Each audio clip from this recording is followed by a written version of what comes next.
What's up, YouTube? Got a new toy for the farm. So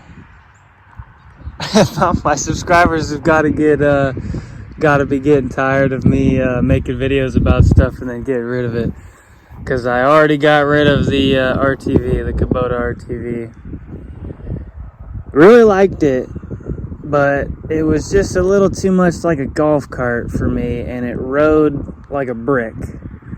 And I have a lot of rough terrain out here, so I really ideally wanted a Ranger, some kind of side-by-side that was more could handle the terrain a little bit better. I will miss the hydraulic dump bed though. That is the one thing the Kubota has that is better than this Ranger. But anyway, this is I don't know if anybody looks at the prices of these things, but they go for an arm and a leg nowadays.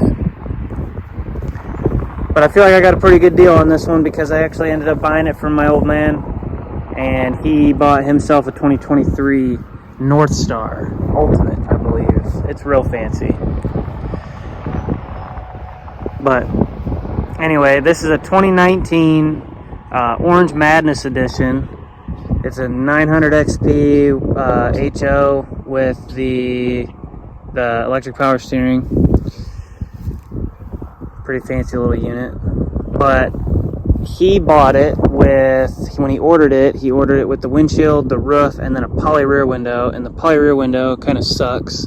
Kind of want to buy a glass window for that. He ended up picking up these doors for it a year or two after he bought it, used. That's why they've got the numbers on the side. They came off of like a rental unit. But anyway, this machine only has, what do we got here? 172 miles on it. And what's it got for hours? 16.7 hours is all it has on it. So basically a brand new machine still. It may be a few years old, no miles on it. Finding one with less than 1,000 miles I feel like is pretty impossible, because whoever buys these things use them. Well, my dad literally only used this thing for spraying weeds, and that was about it. Obviously, putting around the property, he doesn't have a ton of land, so didn't put a whole ton of miles on it.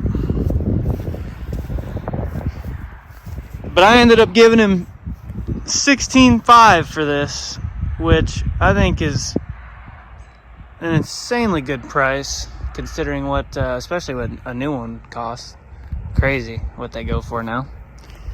But anyway, when I took it over from him, I tinted the windows on the doors. I wouldn't mind. I want to tint the back window and the windshield, but I don't really want to waste my time on that window because I'd like to get a new window for it, a glass one. And then my tint rolls weren't wide enough to do the windshield, so that'll have to wait, or I'll have to have somebody do it for me. But I tinted the windows, and I literally just got done this morning installing the MTX sound system in it, which is just the head unit and the two dash speakers. It doesn't have any overhead speakers or any rear speakers. Came with the little bezel to mount the radio in, and I just got done installing the heat too. I did it at the same time because you got to pull the dash apart to do both of them. So I figured I'd just kill two birds with one stone. And pretty sweet system, man. A lot of people give bad reviews on this radio because the instructions are bad. There really isn't any installation instructions that come with this radio. But at the same time,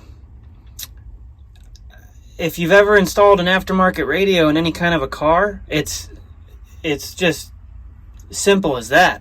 You have a power wire to hook up, you have a ground wire to hook up, and then you have two speaker wires on each speaker, so 4 of wires there. So you have 6 wires in all to hook up, and you do have to add wires from the radio to go to the bus bar under the hood. You have to add your own little section of wire in. Not that big a deal, as long as you can come up with a couple little chunks of extra wire. Done deal.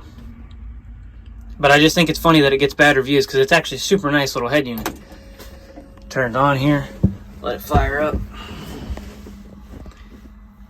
It is a little pricey though. I think it was like $600. But all of the sound systems for these things are really pricey. The Rockford Fosgate one's like $1,000. I don't even know. There's a whole bunch of them, and you can get like all sorts of different aftermarket ones and whatnot. I don't know if this is gonna play music with me. Okay, so it quit recording when I started playing the music. It's all right. We don't need to listen to music anyway. The sound quality is plenty good for in this tiny little cab of this Ranger. It's more than you need. You got Bluetooth, AM radio, FM radio. That does have Sirius XM.